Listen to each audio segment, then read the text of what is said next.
नमस्कार। 4C supreme law partner के इस नए एपिसोड में एक महत्वपूर्ण कानूनी मुकदमा लेकर जी हां, सुप्रीम कोर्ट से एक बार पुनः मैं आपके बीच उपस्थित हूं, doctor Ajay Kumar Pandey, advocate, supreme court of India. इस मुकदमा जिसकी हम चर्चा करने जा रहे हैं, इससे समाज बहुत व्यापक रूप से प्रभावित हो रहा है और एक सुप्रीम कोर्ट ने इस मुकदमे में जो सजा सुनाई है वो मिसाल पेश करने वाली है, जहां एक तरफ विक्टिम जो है उसके अधिकारों का ख्याल रखा गया है, समाज के अधिकारों का ख्याल रखा गया है और जो अभियुक्त है उसके राइट और उसकी परिस्थितियों का भी ख्याल रखा गया है। एक बहुत ही बैलेंस फैसला है। तो आइए हम सीधे चलते हैं मुकदमे पर, और यह मुकदमा है बाइगैमी अर्थात सेक्शन 494 ऑफ आईपीसी। अर्थात अगर हम बीएनएस की बात करें तो वहां भी यह अपराध है जो कि कवर्ड है under section 82। So section 494 of IPC पुराना, नया सेक्शन 82 ऑफ बीएनएस, नया बाइगैमी अर्थात एक पत्नी के रहते, एक शादी में रहते दूसरी स्त्री से विवाह कर लेना। यह अपराध कल भी था अर्थात आईपीसी में भी था और आज भी था। तो सवाल है कि ऐसे कोई व्यक्ति अगर ऐसा अपराध करता है तो उसको कितनी सजा मिलनी चाहिए, मिलनी भी चाहिए कि ना मिलनी चाहिए, क्योंकि दोनों कंसेंटिंग एडल्ट हैं। ठीक है, तो कितनी मिलनी चाहिए और मिलनी चाहिए तो कितनी मिलनी चाहिए, मिलनी भी चाहिए या नहीं मिलनी चाहिए। क्या बाइगैमी के अपराध करने वाले व्यक्ति को ऐसी सजा देकर छोड़ देना न्यायोचित है, जहां कोर्ट कहता है कि भाई ठीक है, आपने अपराध किया, अपराध साबित भी हो गया, लेकिन सजा के नाम पर कोर्ट ने कहा कि जब कोर्ट खुले तो आप आइए और कोर्ट जब तक चलता रहे तब तक आप यहां खड़े रहिए। तो क्या इस तरह की सजा से बाइगैमी का अपराध खत्म हो जाता है?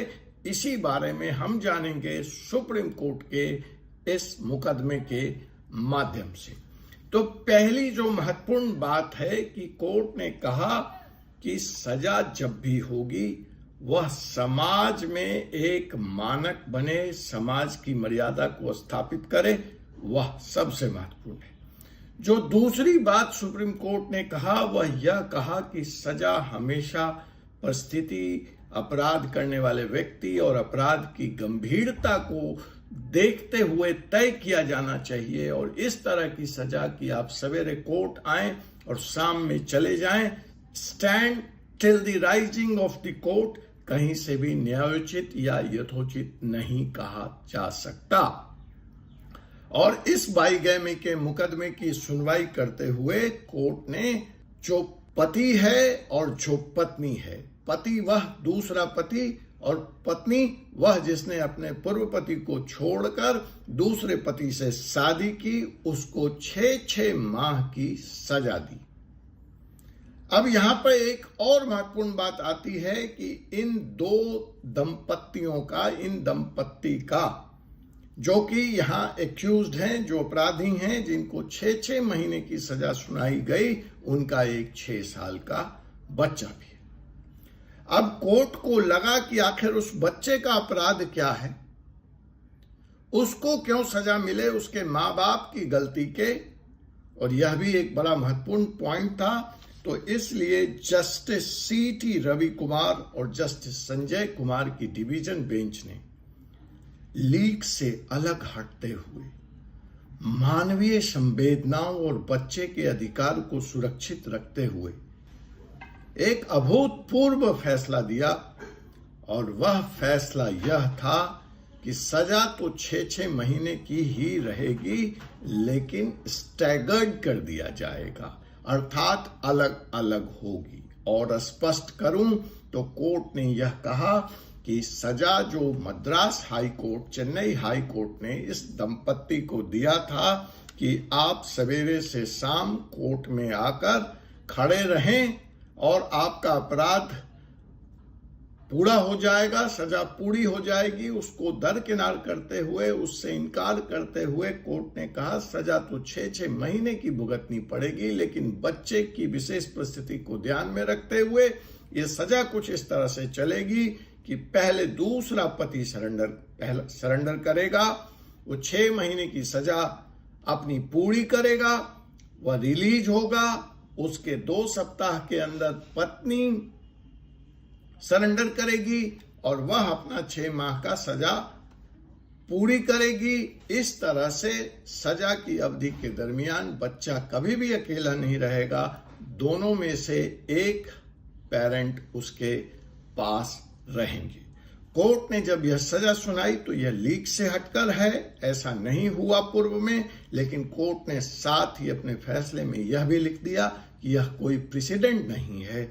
आगे के फैसलों पर इसको एज ए जजमेंट, इसको एज एन एग्जाम्पल कोर्ट नहीं किया जा सकता है। यह परिस्थिति विशेष दिया गया फैसला है और जहां कोर्ट ने इस बात को स्पष्ट किया, वहीं कोर्ट ने शिद्दत से चेन्नई हाई कोर्ट के उस फैसले को इनकार कर दिया जिसमें इनको पीस मील सजा दी गई थी, बहुत छोटी सजा दी गई थी कि आप सवेरे कोर्ट खुलने से कोर्ट खुलने के बाद तक आकर खड़े रह जाएं और आपकी सजा पूरी हो जाएगी। कोर्ट ने कहा कि समाज में कानून का डर बना रहे, समाज की जो मान्यता है, जो मौलिक जो मोरल बिल्डअप है, जो बॉन्डेज है, जो सेटअप है, उन सब को बरकरार रहने के लिए यह जरूरी है कोर्ट के द्वारा कि सजा देते वक्त अपराध करने वालों के प्रीवियस कंडक्ट, अपराध की गंभीरता और परिस्थितियों को ध्यान रखकर अपराध की गंभीरता के अनुरूप सजा दिया जाए। और इस केस में कोर्ट ने कहा कि यह स्पष्ट है कि जो महिला है जिसने दूसरी शादी की है, वह 2 महीने पहले तक अपने पूर्व पति से एलिमनी का रकम लेती रही। अभी उसका पूर्व पति से डाइवोर्स हुआ नहीं था और उसी दरमियान वह दूसरे हस्बैंड से न सिर्फ शादी करी बल्कि वह उसके बच्चे की मां भी बन गई। यह बहुत ही गलत है और इसको बर्दाश्त नहीं किया जा सकता। एक तरफ आपका पहला संबंध खत्म नहीं हुआ, आप दूसरे संबंध में न सिर्फ इंटर करते हैं बल्कि आप उसके बच्चे की मां भी बन जाते हैं, दूसरी तरफ आप एलिमनी भी ले रहे हैं। तो इन सब को अगर एक साथ देखा जाए तो यह अति गंभीर अपराध की श्रेणी में आता है। कोर्ट ने यह भी कहा कि 494 आईपीसी में यह अपराध है, इसमें अधिकतम सजा 7 साल की हो सकती है, जिसको बीएनएस में भी सेक्शन 82 में एज इट इज बरकरार रखा गया है। तो अपराध हुआ है, अपराध गंभीर है और कोर्ट ने साथ में यह भी स्पष्ट किया कि इस तरह के गंभीर अपराधों की गंभीर सजा बनती है।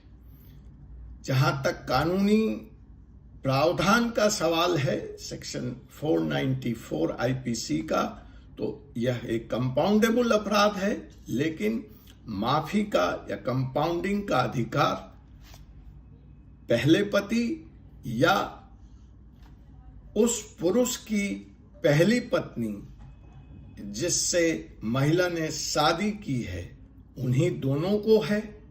पूर्व पति चाहे तो अपनी पत्नी को माफ कर सकता है। पूर्व पति क्या, पति पहला पति कह सकते हैं, वो अभी विच्छेद तो हुआ नहीं, तो वो पति है, तो पहला पति अगर चाहे तो पत्नी को माफ कर सकता है। उसी तरह से उस पुरुष की पहली पत्नी अगर चाहे तो अपनी सौतन को, अपने पति के दूसरी पत्नी को माफ कर सकती है। But again subject to judicial review, subject to judicial, इसमें कोर्ट का हस्तक्षेप होगा। कोर्ट के संज्ञान में, कोर्ट की अनुमति के बाद भी यह अपराध कंपाउंडेबल किया जा सकता है, पार्डन किया जा सकता है।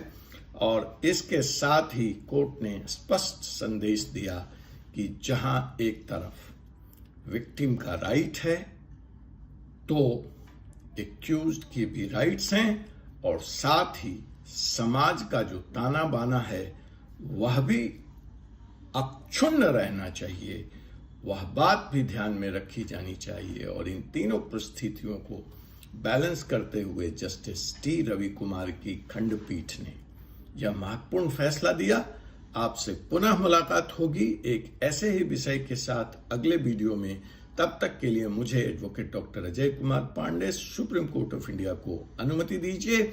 इस अपराध के बारे में आपका कोई अनुभव हो, आप कुछ शेयर करना चाहते हो, आप कुछ कमेंट करना चाहते हो तो जरूर करें।